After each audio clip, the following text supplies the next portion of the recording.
তোমাদের সামনে আবারও রান্নার রেসিপি নিয়ে চলে আসলাম। দেখো আজকে সব রকম সবজি দিয়ে একটা লাবড়ার তরকারি দেখাবো।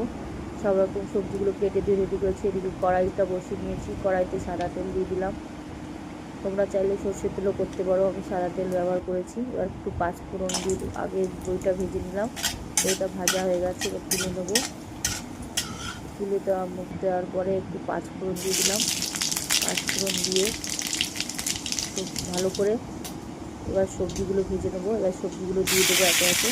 দিয়ে দিয়েছি একটু লবণ, সামান্য হলুদ দিয়ে ভালো করে ভেজে নেব। যত ভাজবে তত খেতে ভালো হবে, তার জন্য ভালো করে ভেজে নিচ্ছি।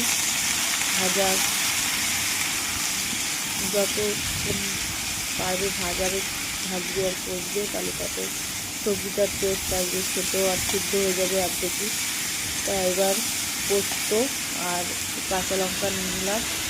এবার বেটে নেবো শিলনোড়ায়। এক হাত দিয়ে দেখাতে পারবো না, তাই বেটে তোমাদের দেখাচ্ছি। এবার বাটা কমপ্লিট। এবার মশলাটা দিয়ে কষে নেবো। কষে নিয়েছি ভালো করে। এবার জল দিয়ে দেবো, জল দিয়ে দিলাম। এবার 10 মিনিটের মতো ঢাকনা দিয়ে ঢেকে দেবো। একটু নাড়াচাড়া করে নিলাম, ঢাকনা দিয়ে ঢেকে দেবো। ঢাকনা দিয়ে ঢেকে দিলাম। এবার 10 মিনিট পরে আবার দেখাচ্ছি। 10 মিনিট হয়ে গেছে, দেখো কত সুন্দর কালারটা হয়ে গেছে। এবার বড়িগুলো দিয়ে নামিয়ে দেবো। একটু নাড়াচাড়া করে নিলাম।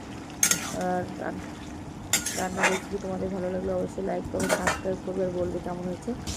এবার নামিয়ে নিয়েছি, দেখো কালারটা কত সুন্দর হয়েছে। তাহলে তোমাদের আজকে রেসিপি দেখিয়ে দিলাম। কালকে আবারও কোনো রেসিপি নিয়ে আসবো। টাটা, সবাই ভালো থাকবে।